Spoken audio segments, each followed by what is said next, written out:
Well, so Indiana. That's why I kept calling it Indianapolis Comic Con.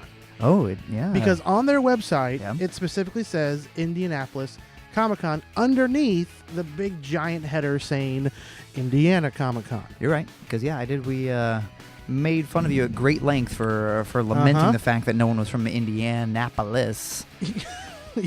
That's exactly how you say it. Indianapolis. Indianapolis. And I'm still very confident in saying that I spoke to maybe 7 people that were from Indianapolis and nowhere else. Which is, I guess, then on the flip side, you've got to think that that's a testament to what they did marketing-wise. Yeah, because there was a ton of people there, and we did talk to a lot of people. Fort Wayne, just outside of Chicago, Muncie and Richmond, and I mean, it drew the people in, which is kind of cool. Speaking of marketing, at Wizard World, I'm going to bring it up. Okay, at Wizard World, the fine folks from the Indiana Comic Con were there, and they were asked to be removed. Is this allegedly? Because I've heard the stories, but I've not necessarily had this confirmed. It is by anybody, not allegedly. Okay. Because I was there when it happened. Okay. So I don't know exactly. We did not talk to any representatives from the Indiana Comic Con. Yeah. We were supposed to on Saturday, and we never received a phone call. We never received a message saying, hey, I was told that the representative from the Indiana Comic Con was going to reach out to us at about 1 o'clock on Saturday afternoon and schedule a time to sit down and talk. And that was going to be my big, hard-hitting journalistic question was, what was going on with that and what happened? Yeah. That was my big... That was going to be my claim to fame, so to speak. And we never received anything. And I received a phone call the next day on Sunday at about noon or 1 o'clock or something like that. Yeah. And they were saying, oh, yeah, did you still want to sit down and talk with us? And I was like, yeah, I'm not there. And I'm pretty sure we're just not going to do it. We were there 2 days. Right. Gave a lot of time, energy, and effort, and nothing ever really came from it. So, saying that, this year, I was able to be there Friday and Saturday. You and Emily were able to be there Friday, Saturday, and Sunday. Yeah, we were there pretty much the entire stretch of the way. I think we got there because I got there on Friday at about 1 o'clock, so just about an hour after they officially opened the doors. You and I stayed for the long haul all the way Friday through closing time at midnight. That's true. And then we were there for all day on the convention floor Saturday. You stayed a little longer than I did Saturday evening. I was there till midnight again. Okay, cool. And then then Emily and I were there pretty much again from about 45 minutes after they opened. We got there about 10:45, 11 a.m. Sunday, all the way up through. We left about an hour before the vendor hall or everything closed down around 6 there, I think. So we were there for 95% of the operational time. So I'm not exactly sure how to talk about this. Let's start with the positives. Yeah. Let's start with the good stuff. First we want to thank them for providing us with full access press passes. It was very nice of them to allow us the opportunity to come in and give talk to the fans. We did have the opportunity on our end. We did a little legwork. I know you specifically reached out to some PR reps, to some of the celebrities to kind of get that connection. So it was very nice of them to afford us that opportunity. And we want to make sure that we are going to have multiple. I think we have enough content for multiple shows, just kind of highlighting some of the celebrities, some of their things that they did, their panels and things like that. It was very kind of them, especially after last year's show was not the total home run that they probably wanted it to be. But again, granted, last year was the first year. There's bound to be some growing pains. Yeah. Same could be said legitimately about this year, obviously, as it continues to evolve and things like that. So first thing we should say is that we appreciate the opportunity to be there. Oh, yeah. No, absolutely. We definitely appreciate allowing us to come out and talk to those, not necessarily even just celebrities, but I think this approach, we took a very, very off-the-cuff approach of just pulling guests, pulling vendors, pulling fans over, and it was really neat to we have a very portable podcast studio, and it was very neat to just be able to set it up real quick. And once people saw microphones popping out, they were like, "Oh, what's going on?" They gravitated right to it. Yeah, can we get in there? What are you doing? A lot of the people that we talked to, I think, would have been very content to say whatever we were talking about and then just leave, without even knowing when this was going to be on or where. They were like, "Cool, thanks, bye." And we're like, "Hey, take this flyer, find out where you can hear yourself." You might want to know a little bit more information about where you're giving your voices to. I'm going to be on the internet. All over them, all over both of the internets. I really wanted to talk to Billy West. Yeah, it would have been really cool to get connected with him. I really wanted to talk, and the reason that I'm saying that is, I really wanted him to do my voicemail. I really wanted him and I think he'd be okay with it. I think he'd been like, "Hey, Jared, what's going on? Voicemail?" Now, to be fair, we did get to talk to him very briefly. That's true. Because we were back in the kind of the behind-the-scenes area waiting for another interview that we had set up with a celebrity when he happened to be going by on his way to one of his panels. So we said, "Hey, how's it going?" Very, very brief stuff, obviously. So, he stayed very busy, which was good for him. I mean, I think it's cool that people were there appreciating that kind of a talent. There were multiple voice actors there, but I think in terms of the realm of voice acting, he was by far the main draw there. Sure. And deservedly so. Oh, yeah. Lines for Billy and for Carrie and Jenna. Yep. Ridiculous. Long. So while we're in this realm of voice actors, I vote that we just go ahead and go right to an interview that we did with Linda Larkin, who did the voice and still does the voice for Princess Jasmine from the Aladdin series. We were able to step behind the scenes, not figuratively. We were literally behind the scenes. And when we stepped back there, for those of you who were there, or if you weren't there, the way that they had it set up, I really enjoyed how they had everything lined up. They had all the celebrities on one wall, and then they had kind of a little secret passageway where they could all kind of dart out. And Linda and her representative asked us to meet us back there, and we recorded everything back behind there. But as soon as we walked through, that's when Mr. Billy West walked by, and very, very kind man, swung by and said hello, and then he had to get off to a Q&A panel that he was doing. But it was kind of weird, just random celebrities walking up and down just like they were normal people, because we all know celebrities are not normal people. God, no. So anyways, take a listen. This is Linda Larkin taking a few minutes to talk with myself, Tony, and Tony's wife, Emily. Yeah, we're so glad to have you here. Thank you. Welcome. Thank you for joining us. Linda, I'm Jared. Hi, nice to meet you. Nice to meet you. Tony. Hi, Tony. This is my wife, Emily, who's here with us today. Nice to meet you. We're thrilled that you were able to take some time out of your busy schedule to just kind of talk to us. And my pleasure. Cool. So how has Indiana been treating you so far here? So far, fantastic. We had the best burger of our lives last night. Very nice. Where'd you It was go? really delicious. Mesh. Oh, amazing. Somebody from the Comic-Con recommended it, and we tried it, and we had a delicious hamburger. You guys know how to make a burger in Indiana. If there's one thing we do, we eat. We're all about cows. Yes, I'm a Midwestern girl too. So Very nice. Where are you from? Minnesota. Oh, Perfect. Minnesota. So I grew love up it. not far from here. Excellent. Right. Excellent. Yeah, Very love cool. it. So compared to our hamburgers, how does it compare to Minnesota's burgers? Well, I think I better be diplomatic on that one. It's not a competition. Not a competition. We're talking That's the hot right. button issues here. Cool. Well, very cool. So you're here. I was looking through what you've been up to, and I love voice actors and voice actresses, but I always like to ask, what do you prefer, to be behind the microphone or in front of the camera? Because I know you've done some acting in front of the camera. Yes. Do you prefer one or the other? I do. I prefer to be behind the microphone. Yes. There you I go. do. Hey. Awesome. Good. Because it's, for me, a very magical world, to use a line from Aladdin, but it really, anything is possible. Behind the microphone, my imagination can take me to any world and any place that they want me to go. So love it. That's awesome. I love that. Very cool. That's very cool. Yeah, that's cool. And I know we've had both young and old. I've seen little girls heading up to see you, and they just seem so thrilled. And we have a 5-year-old at home who is just in love with Jasmine, and it's just she's I mean, that's her thing, So she's digging it. I mean, did you know when Aladdin was first being made, and you guys were going through the motions? I know Disney was big at that time, not nearly as big as it is now.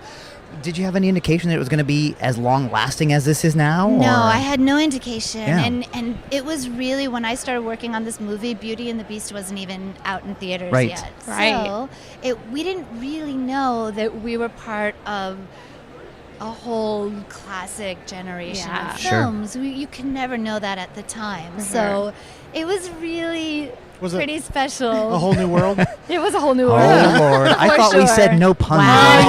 Wow. Do you know everything? I did. I did. Well, and it's kept you busy since, too, because I know Aladdin has had sequels, and then there's been voice work for Kingdom Hearts, and, we're playing Infinity, and even the new Sophia the First is on TV, and she loves you guys know. Listen, Amelia, our 5-year-old, runs around singing the Magic Carpet Ride song all the time. All the time. Well, you have to tell Amelia that Princess Jasmine said hello. Be sure she will. We'll be sure to do that. We're sorry too, but yeah, we'll definitely let her know that you said hello. You'll have to bring her next time. That's right. That's right. Yeah. She would love it. She can interview me. Cool. There you go. Well, I mean, heck, if you want. I mean, she listens. I listen to the podcast in the car. You're welcome to say hi to Amelia now. If you Hi, want. Amelia. She's gonna freak out now. She will. She's gonna lose it. She's gonna go to school and be like, Jasmine said hi to me. Take it. So, on a slightly different tone, Robin Williams, what was back then? Were you all working together? Were you guys in separate booths? How did that process work? Well, the way it worked was we all worked together with whoever we were in a scene with, and we all worked individually. So they had the option to use a clean take, which was just our lines alone, or to use like a scene where maybe we overlapped with each other. And I did work with Robin. We did the balcony scene where he was buzzing in Aladdin's ear. And every time it was different because he improvised a lot of cool stuff. Right. And it was an honor to work with him and a privilege. That's fun. That's I very think cool. it was a good balance because you seem like you're a more laid back, a little bit more reserved, more focused type of a person, and you need that counterbalance, especially working in theatrics. Is you can't have too over the top people or too overly reserved people. So that must have been a great ability. I'm kind of thinking like Dean Martin and Jerry Lewis, where you had to have that straight man and that over the top. So that's really cool that you actually got to partner up with him, so to speak, for a while. Yeah, and then we knew each other over 20 years. I went to see him in his Broadway play a couple of years ago. I guess it was in 2011. It was the same year that they made The Princesses Disney Legends. Oh, yes, that's right. Congratulations on that. That's very exciting. He was very sweet to congratulate me on that, too. And very I was cool. congratulating him on his play. And it was really... It was cool to have that relationship over so long. Very fun. Very cool. Awesome. Well, we want to let you get back to your time here. Thank you so much for taking some time to talk with us. So nice to talk to you. It was my pleasure. Thank you guys so much for having me. So fun. She was cool. It was very cool. And I didn't know... talking to her when we first started talking, like with Billy, he's got a voice, but then he's got 1,000 other voices to voice his characters. And I was like, well, talking to Linda, but as soon as she opened her mouth, it was Princess Jasmine. It was just Princess Jasmine. So, and of course, me having a 5-year-old daughter, I get inundated. I hear Jasmine all the time. So, it's cool to kind of see that. And it was very, very kind of her to give my daughter a little shout out and things like that too. So absolutely. They had the princesses all right there, kind of in a little chunk together. Yeah. So that was neat. That was very, very neat. Yeah. So there was a moment. Yeah. There was a moment at the show. Mm-hmm. We're going to talk about it for a minute. All right, let's talk. Let's real talk. Let's real talk. Let's get serious. Okay. There was a moment where they were doing nerdy speed dating. Yeah. And for those that don't know what nerdy speed dating is, the simplistic way of saying this is you get 20 single guys, 20 single girls, you put them all into a room, and then they all have about 3 minutes to talk to one another about Marvel, DC, anime, whatever it is. it's not designed to find your lifelong partner. Right. It's just something fun to do for single people that don't have anything else going on. Well, we were getting ready to do some post interviews with the Nerdy Speed Dating, and somebody came in looking for a moderator. Yep. If you don't know Tony and myself, we're very comfortable on microphones. We're both professional hosts with many, many years under our belt of speaking in public and interviewing people and whatnot. And we just kind of dropped that bug in our ear, and we said, hey, if you need somebody, we're here. We're here to help. Yeah. We're not looking for anything special or anything like that. And she said, oh, really? Seriously? And, Tony said, yeah, absolutely.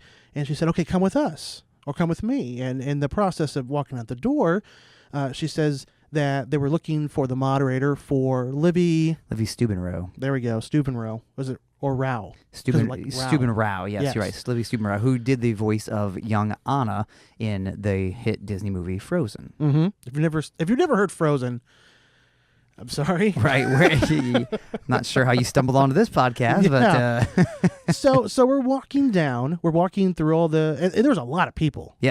There was a crap ton of people all over the place. Mm-hmm. But we're walking down, and we get in there, and Livvy's there, and no joke, normal, average 8-9-year-old girl. She was 9 years old. Sweet little girl. Yep. Her parents were there to kind of be, to hang out with her with the experience. This was her second convention she'd ever done. So, just sweetest little girl. Yep. But yeah, the person from the Comic-Con said, why don't you chat with her, kind of get to know her a little bit. And obviously I could speak to her about some Frozen stuff because I have a 5-year-old. My Amelia, my daughter at home, watches all the time. Emily watches all the time. Mm-hmm. Not only that, but I know how to talk to a kid a female in that age range because I've got a little 5-year-old at home, So, Mm-hmm. Obviously there's a few years difference, but, just kind of jumped right in, talked to her and her parents. It was a very, very easygoing chat. We kind of had that connection right away, and we had a chance to talk for probably close to 10 minutes, I would think. Yeah, it was right about 6 or 7 minutes. I was watching the watch, and the representative from the con was on her little clipboard and on her microphone or walkie-talkie trying to figure out what was going on. And the thing that kind of sealed it for me was Livvy's dad actually came over and was talking to the lady with the clipboard, and he was saying they were already behind. They were already like 10 minutes behind. She already made an announcement saying, hey, we're sorry. We're looking for the moderator. And the dad comes over and he's like, she's super comfortable with Tony. I mean, he knew your name. Yeah. He was like, she's super comfortable with him. Why can't he go up there and just go ahead and go for it? And she gave some sort of we can't do that answer. That's all she said. We really can't do that. Even though she asked us to come down there. Yeah, even though she had us. I think what happened was when we got in there, and the person that was there beforehand, there was some guy there that was like, "Oh, well, I'm gonna go find who we're looking for." He disappeared. Right. He just vanished all of a sudden. Yeah. I think that she got told by him and probably another superior, "Oh, no, you can't do that." And for all intents and purposes, maybe there was something in a contract that said that she couldn't speak with somebody else or outside of a staff member. If that's the case, that's one thing. My personal opinion, because this is our podcast and I can give my personal opinion. Yeah. If you have somebody that invests the time, that makes that connection with somebody, moderating a panel is not, or even interviewing somebody is not as simple as I think people think it is. Right. Just writing down questions or asking the same questions over and over again. And I'm gonna throw out another one. I listened into the Carrie Fisher panel, and they were identical in the sense of it was the same generic questions, and maybe celebrities want that. Maybe they want that. I want these 20 questions because I know how I'm going to answer these 20 questions, and I don't want to be sidelined. But when you take the time and invest some time to get to know somebody, and we talked about this on the 30-second sprint over to the room. I was like, Tony, you take this. You know this better than I do. Yeah. There's no reason for me to go up there. You already made the connection. You knew the movie. You have a little girl. You have that connection with her. Right. She feels super comfortable with you. The parents feel super comfortable with you. The dad saying, no, let this guy go up there. He's doing a great job just chatting with her right now. Yeah. She's going to be perfectly fine up there. And then all of a sudden, some other random woman comes in and says, I'm going to be the one doing the moderating, and let's go right now. Right. Yeah. And then they just took a 9-year-old girl up there, And I want to make sure that everybody understands that's listening to this is I'm not frustrated at the fact that I wasn't up there. Right. I'm not frustrated at the fact that Tony wasn't up there. I'm frustrated with the fact that Livvy was comfortable speaking with Tony and that time was developed. And there, I'm going to use the word relationship, but I hope everybody understands why I'm using the term relationship. But there was a relationship that was formed that would have made the panel significantly smoother and easier. Because what happened was she went up there. Livvy's dad was visually like, well, this doesn't make any sense. We said goodbyes, very cordial about everything, and then left. We got out about halfway back down, and I told Emily and Tony, I was like, I'll be right back. So I went back in there, listened into a little bit of the panel, and it was very much so how did you get into acting? So how did this happen? So where did you go to school at? So where do you live now? Yeah. Just such like stuff that it was you can take those same questions of where do you live or how did you get into acting, and you could make them conversational and make it very, very organic. And she was like that. She was ready to talk to you like that. Yeah. But then, and to her credit, I mean, she was a champ. She got up there, answered the questions like she was supposed to. Yeah. Her mom was up there. Her dad was sitting down there in the audience. Yep. And I just kind of stepped up behind the dad and tapped him on the shoulder and said, hey, I appreciate you taking some time to speak with Tony. Hopefully everything was cool. Even he was like, not a problem. You know, I wish he would have been able to go up there. Yeah. Not that big of a deal. But they were super kind and gave us an interview. Gave you an interview. Yeah. I was there. I didn't really say too much because, you know, I don't know that much about Frozen. I don't have a 5-year-old girl, so it did make a lot of sense for me to say too much. But yeah, I don't know.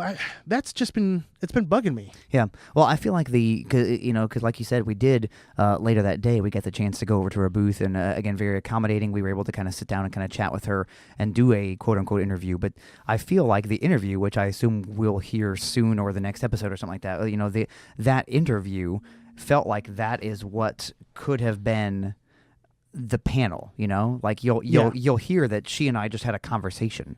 I wasn't grilling her with questions. I wasn't asking her the same thing that she gets asked every, you know, I may have gotten some of the same information out of her, but it was much more of a give and take. You know, it was like she was just kind of chatting with a friend instead of, you know, oh, well, I have to do this because this is what I'm contractually obligated to do, you know, type of thing. So, and just a super sweet girl. I mean, after we're done, you know, I was like, hey, you know, grab a little picture. And she put a little arm around me, you know, I'm like, you know, you're such a sweet little gal. And she was telling me how cool it was to meet the other Disney princesses and all that jazz. And it's just, she's very... Oh, yeah. Belle was right next to her, and then Jasmine was 2 booths away. Yeah. Yeah, very nice gal. That was, unfortunately... a missed opportunity, both on our part to be able to do it, but more so on Comic-Con's part to have a more organic feel instead of just another panel at just another convention, a cookie cutter, if you will. Yeah. So. Yeah, I have no idea if the Indiana Comic-Con will listen to this. I know that Steven was very gracious to sit down and do a Skype interview with us a couple months ago. You know, I would encourage all cons, not just the Indiana Comic-Con. I want to make sure that that's very obvious, that it doesn't matter if you're Wizard World or Indiana Comic-Con or Indy Pop Con or whatever convention, and you're going to have a panel. It doesn't matter who the panel is about. Try your best to get people to moderate it that are not going to make it dry and repetitive and cookie cutter. Right. Allow personalities to come through. Just like we said before, it didn't make any sense for me to go up there, but it made total sense for you. You were able to make that connection with her. Yeah. Same thing like with Rory McCann from Game of Thrones. Yeah. I don't know much about him or Game of Thrones, but I'm sure that there are other people that know quite a bit about him. And then from what I heard, his Sunday panel with Jason Momoa was exceptionally fun. Yeah, we were there, and it was great because the two kind of played off each other. But again, there was a moderator.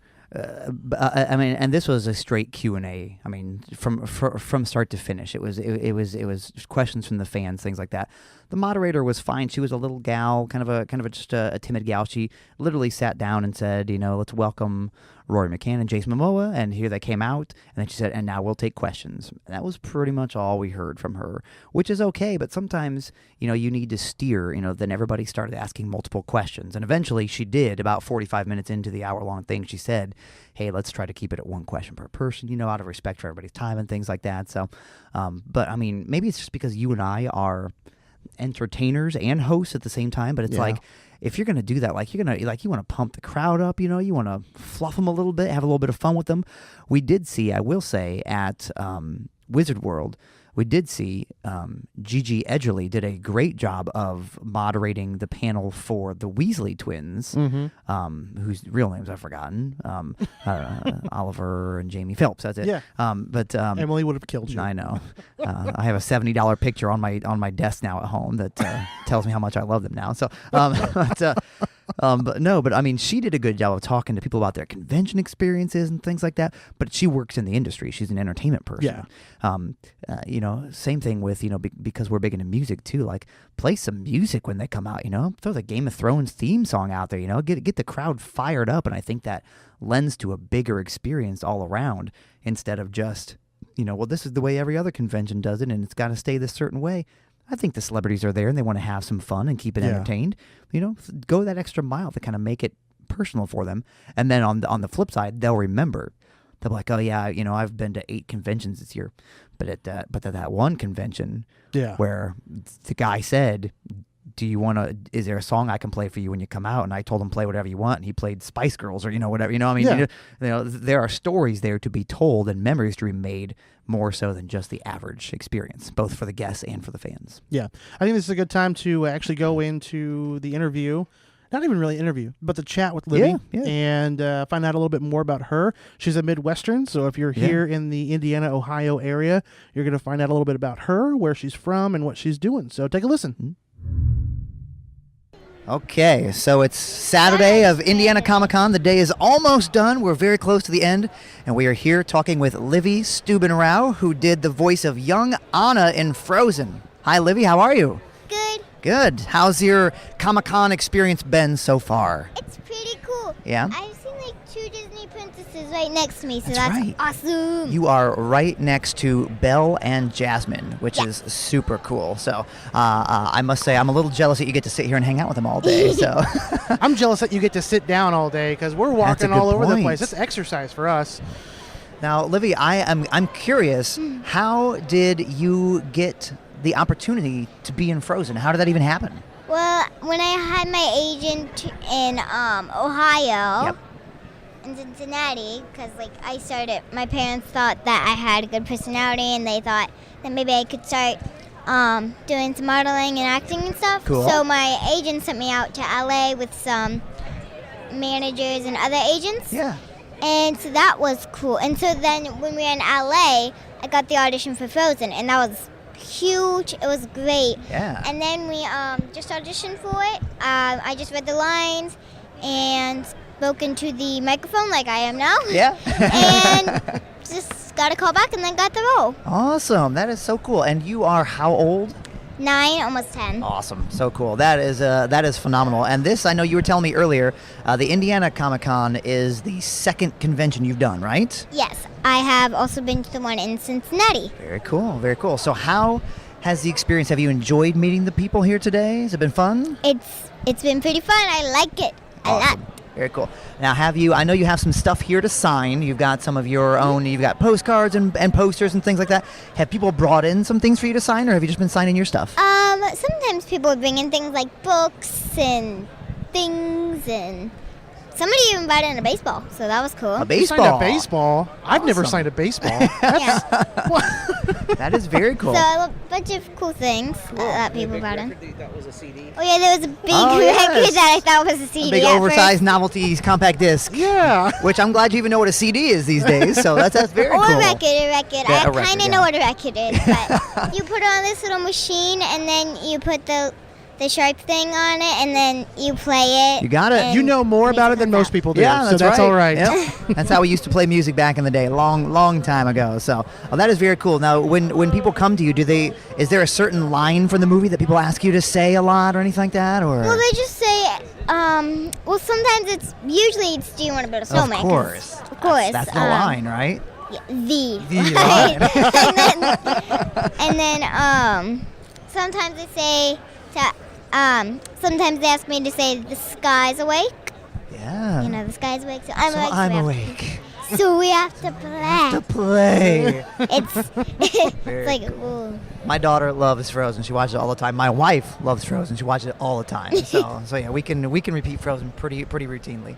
Now, you were telling me earlier today that in addition to doing the movie voice stuff, you got a chance to play young Anna in some other voice stuff for Disney. Is that right? Yes, because I did not Disney on Ice. Frozen on Ice. Okay. I think I'm also in what they called Disney World of Color. I don't know what they call it now, but I think they call it something else. I don't know. And then let's see, what else did I do? Oh yeah, I did it for a Young Anna doll that's going to be coming out soon. Very cool. It's like the Young Elsa one, so that'll be cool. Cool. And yeah. Excellent. And now you had the chance to meet the cast of Frozen while you're doing the recordings and stuff, right? Mm-hmm. Except for one. Except for one. I didn't meet Idina Menzel because she was on a Broadway play. Gotcha. And then I met everybody else at the premiere, so yeah. Okay, very cool. So you actually did get to go back out to LA for the big premiere and have all that fun? Yep. Were there a lot of interviews and people wanting to talk to you then too? Mm-hmm. A lot of busy time there. That's very cool. So, do you like talking? Like talking to people? I do a lot. That's why my parents decided that maybe I'd be good in acting. Yeah. And they were correct. They were correct. You're a smart parent. That's good. Hopefully. What are some other things that you like to do? We know you like to act, and you've done some voice work for Disney on Ice. Have you ever wanted to be an ice skater or? Well, before I did acting, and this is either like my backup job or what I do in my free time. I always think I could do something with animals because I just love them so much. Nice. What's your favorite animal? I cannot choose. I love them that much. That's a good I answer. cannot choose. Do you have any animals at home? Yeah, I have 2 dogs and 1 cat. And our family just got a brand new puppy. Oh yeah, puppies. And so what would be your advice for a brand new puppy owner? What would be the biggest piece of advice that you would give? Potty train them right away. Done. That's good advice. I will happily take that advice. Or else you will have a lot of accidents. I just got a new puppy, and it's hard to potty train them. But if they're like a little puppy, then I'd start with pee pads and then go with the outside thing. Gotcha. I think it's a smart. I think it's a smart plan. Absolutely. Now, how has because you had to do some traveling to do your lines and things like that? How has that impacted what your school work and things like that? Do you do school differently, or how does that work? Yeah, I do school differently because when I'm in Ohio, which is where I'm from, I'm there most of the year, so I decided to do public school, and because it's not as fun, like in LA, I have to do homeschooling and the computer schooling and all that stuff. Yeah. But it's not as fun as public school, so that's why I have to do public school when I get back home, because public school you actually have friends to hang out with, not just during gym, not just during recess, not just during lunch. Makes sense. Do stuff in between classes, but not at those times, which is really cool. That makes sense. I mean, you gotta. I mean, I want to hang out with people all the time. I'll be the same way. I want to go to school, hang out with people. Who wants to do it online? That sounds no fun. So it's really not. Yeah, not when you get along with people, and you get along with everybody. That's right. At least that's what I've seen today. So that is outstanding. Now, is it strange? I know you've got some. I see some young Anna pop vinyls. Is it strange to kind of see? I know it's not quite you yourself there, but is it weird to see something that you provided life to, essentially by voicing it in a doll like that? It's pretty cool, and I'm pretty sure I'm gonna feel that same way when the Talking Anna doll comes out. Yeah. And I felt the same way when I was just watching the movie Frozen for the first time. That would be very cool. Yeah, to hear a doll speaking in your own voice. That'd be pretty cool. It'd be weird. I think it'd be weird. Just all of a sudden you have a little doll who sounds just like you, and you're like, but wait a cool minute, weird. That's my voice. Yeah. I don't know. It'd just be like. I didn't say that. I mean, I did, but not right now. A few years ago, you never probably would have thought that you'd be voicing the doll. So I didn't, but I when I was 5 in kindergarten, I thought you could just become a princess just like that for no reason, just a job application. There you are. So I've always wanted to since I was 5, I was like, I want to be a princess. That is so cool. And then as I grew up, I was like, you know what? I either have to marry in or be born by blood. So if I have a job besides acting, then it's probably going to be, I don't know, taking care of animals. Because I started loving animals as I got older, and yeah. Well, I think the moral of the story is you wanted to be a princess. And now your dreams have come true. Kind of. So well, there you go. Put your mind to it, and you can become anything that you want to become. 9 years old, and she's accomplished a major goal that she had in her life. So since I was 4. I love it. Very nice. 4 years ago, since I was 5, 4 or 5. I don't know. Wonderful. Very cool. Wonderful. So tell me a last question here, and then we'll let you guys relax. I know it's been a long day. What's next? Are you looking at doing more voice work? Are you going to get back into acting? What do you want to do next? What's next on the plate? I'll take anything. Literally anything. You've heard it here first. I'll do the theater at home because I love theater at home because it's just nice feedback automatically. So that's what I love about theater. Yep. And then especially because you get to work with people in theater. Like when you're doing voiceovers, you're just alone until the premiere. Yep. Then you're not alone. But I'll take like TV show, commercial, student films, let's see, what else have I been doing? Voiceovers, movies, pretty much anything. Pretty much anything, as long as you're doing your thing, right? Mm-hmm. As long as you're having fun. Very cool. Is there anything else that you want to tell the people about? Anything you want to talk about here? That's all I got. That's all you got. Okay. Well, thank you for taking the time to talk to us. We appreciate it. Cool. Yeah. Outstanding. Like I said, super super sweet little gal. She just seemed like she was just excited to be there, kind of taking it all in. I'm not even sure, obviously at 9, you may not even understand the full scope of what you have going on. But like she said, when we were like, oh, you achieved a lifelong dream of being a princess. She goes, since I was 4. It's like, well, between 4 and 9, that's over half your life. So. Yeah. And you did it. You made it. Well done. Check mark. Done and done. Well, let's see here. I kind of want to focus on a little bit more positives in regards to the Indiana Comic Con, because I think that there was a lot of positives. I think it can be very easy to just kind of unfortunately see negatives and then focus on those. Like last year, they had some struggles, and it's easy to just focus on that and only see that.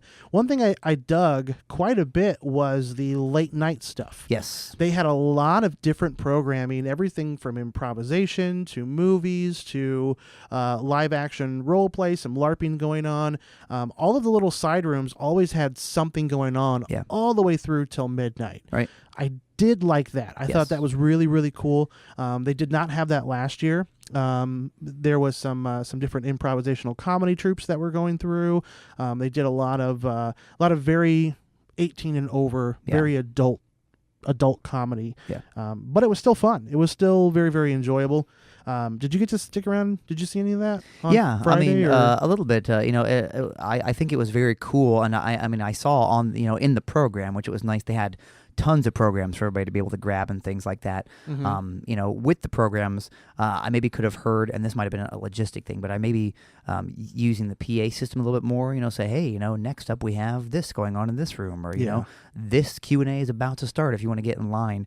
But it was very cool that they provided a very detailed kind of convention planner thing between the stuff in the rooms, which were not only I default calling them panels, but they were much more than panels. Like you said, they had movie premieres and they had interactive things, comedy and, adventure things.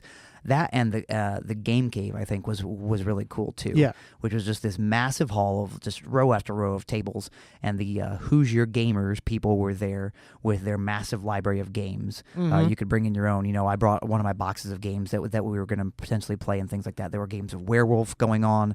There was an arcade back in the corner with free games to play and some computers set up as well. So it was just cool to kind of have that interactive experience, because a lot of times at conventions it's 10 a.m. to 6 p.m. and then come back tomorrow to get more. This was like an all weekend experience, which I think was really cool. Yeah. No, I agree. 110%. Yeah. I guess the other thing that I'd like to say well done on is the mobile app. Not a lot of people knew that they actually developed, or they hired somebody to create a mobile app. And They didn't use the PA system too much, but they actually updated that app quite regularly with cancellations and changes. There was actually, once you open up the app, there was a dedicated little section for schedule changes. Okay. And you'd be able to hit that, and you'd see certain panels canceled, or like the burlesque show that was scheduled for Saturday. It was canceled, but it was canceled like Friday. I saw that cancellation. Gotcha. And then Saturday night came up, and people were still like, why isn't this, where's this going on at? Right. And they were not happy that it was canceled. But I guess for a burlesque show, what are you gonna do? There's a lot of people that are upset when that gets canceled. So all the dudes. No, it was probably 80% women. Good for them. Because it was in the same location as where the karaoke was going on at. Ah, okay. And I was sitting there with a couple of staff members that I just kind of chatted with throughout the evening. Yep.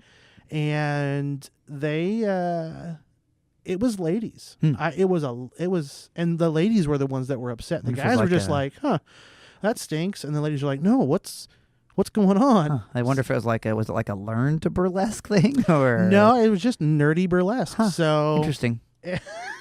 To say the least, yes. Very extremely interesting. Yeah, no, I mean, I do give them credit for trying to keep up on the schedule changes. I know there was a lot of things that moved around or as they expanded, because this year they had significantly more space than they did last year, which was awesome. I know and they needed it. Right, it was full. Exactly, because they had halls around the corner, they had halls down the hall, and I know they were probably caught a little off guard in some of their signage needs as well. They did have signs in the main hall for each aisle, so you could tell which aisle you're in. If you're trying to find a certain vendor, you could see aisle 200, 300. You could see where certain star signings were, things like that. Out in the main hallways, though, is where you found a lot of the handwritten signs. Will call this way, cash tickets this way. I give them credit for taking the time to make those signs. Yeah. And maybe next year, obviously, they'll be, prepared with just generic signs that they can paint or turn an arrow on or whatever. But yeah, I mean, that's, I think, some of the growing pains, again, with having a new convention and doubling your space in 1 year and things like that, is just, you figure it out on the fly. So yeah, they did. I mean, they did fight right after Wizard World, and I'm gonna say bigger turnout. Oh, yeah. Much bigger turnout for Indianapolis or Indiana Comic Con versus Wizard World, Indianapolis. But and not to go back and hit too much on sensitive subjects, but what you were talking about earlier about the whole hullabaloo with Indiana Comic Con at Wizard World and things like that. There was at Indiana Comic Con, there was a booth for one of the upcoming shows, Pop Con. Yeah, and they were, again, completely different vibe though. Very respectful. They stayed in their kind of booth confines. They talked to people about how the show had similarities, but it was also very different. And just the PopCon folks have that attitude of kind of that acceptance for all conventions and everybody kind of having fun enough, share the love type of thing. Not to say that what happened before wasn't that, but this one just, it felt like the PopCon folks kind of followed their routine and did their thing the way they were supposed to. Yeah. Going back to what you said before, respect. I think there's a lot more respect from the Indy Pop Con for where they were at. Sure. And PopCon and Indiana Comic Con are, for the most part, local conventions where Wizard World, for better or for worse, gets that rep of we're the chain convention, if you will. Yeah. So it happens. Yeah. It's all good. It was they were both good. A lot of really cool things. Crazy Ed almost got me to buy a comic book. He got me to buy two comic books that Crazy Ed was he was a vendor. He had his own little comic area, selling his comics. And he would take the time not only to, a lot of people just go in and look at a comic like, oh yeah, this comic's got, like I'm looking for Punisher comics because I'm a fan of the Punisher, oh yeah, that's a Punisher comic. Oh, that much is the cost. Okay, well, I don't really want it that much. He started with me because I was just kind of randomly flipping through comics, and I happened to land on a 4-pack of Spider-Man. They were from a while ago, maybe 5-10 years ago, but Spider-Man anniversary comics that had holograms on the front. And he was saying, hey, that's the complete hologram set, this, that, and the other. And I said to him, I'm like, it's cool. I just kind of landed on it because the covers are cool. I'm more of a Punisher fan than a Spider-Man fan. And he said, if you're a Punisher fan, he goes, follow me. I got something you got to look at. And he took the time. He showed me 2 Punisher comics that he had, a 2-story arc, the 3rd ever appearance of the Punisher, where the Punisher went from this crazy, loopy vigilante, like, wacko with a gun, to being referenced as a hero in the Marvel Universe. So he took the time to explain to me what it was and why it's important to a character that I held dear, instead of just like, oh yeah, I've got this Punisher comic, you want to buy it? And then not, he took the time to give you a background on why you should own something or why you should think about it instead of just buy my junk, Right. So, and sure enough, we end up buying it from him, and, Sure. and now I've got 2 really cool comics at home that are going into frames up on my wall, I had the stories printed in the Essential Punisher big fat trade paperback. I have those stories already, but to have the original copies in really high grade condition made sense to me in that moment, knowing what I know about the character now. So nice. Yeah. Outstanding. Well, I think we're going to wrap up for today. You got to hear from Livvy. You got to hear from Linda. And I think next week you will be hearing from fans. Yeah, we got tons of cool stuff to come next week. A very cool experience to talk to the people about the show. So. Yep, the entire episode is pretty much going to be, so if you're listening to this and we talk to you, tune in next week, because next week is going to be dedicated just to fans, letting you guys talk about what you loved, what you didn't like, what you like to see changed, things that you're digging. Gonna give a shout out to Jason Momoa. If you did not see this online, it's gone kind of viral. At the Indiana Comic Con, they a person went up and had one of Jason's new Aquaman posters that said "Unite the Seven." Took it up to get autographed. Yeah. Have you seen this yet? No. Okay. Well, she took it up and she said, "Hey, can you sign it and write something to get all the Marvel people, like the Marvel fanboys, to jump on with DC?" Yeah. So he signed to Jason Momoa, and right above it, he just wrote F Marvel. But he wrote out the full nice, and it's taking the internet by storm right now. Funny. So lots of promotion for the Indiana Comic Con with that. Yeah, but, it was the same thing on his panel on Sunday. I mean, it was not kid friendly. F-bombs everywhere. Jason doesn't strike me as a kid friendly kind of guy when it comes to just talking about whatever it is he wants to talk about. Which is fine, to each his own. So yeah, he doesn't have any kids, does he? I don't believe so. He's married to Lisa Bonet, who was on The Cosby Show. I found that out in his panel. I had no idea. Really? Yeah, no idea. Because a girl in our panel gave him a charm bracelet to give to Lisa. I don't know why or whatever, but and then so I know, right? Whatever, but yeah, it's very cool to see that. But yeah, like you said, next week will be focused on fans and kind of having some fun with them and listening to all the crazy stuff they had to say. In the words of Billy West, by way of Bender, it's gonna be fun on a bun. Billy, come on the show, man. Come on the show. Cool beans. Well, thank you again, Indiana Comic Con, for letting us come out. We're looking forward to next year and revisiting everybody, seeing the changes, seeing what you guys do a little bit different. That's part of the fun about Comic Cons from year to year, is seeing how you guys evolve, how they change, how they adapt.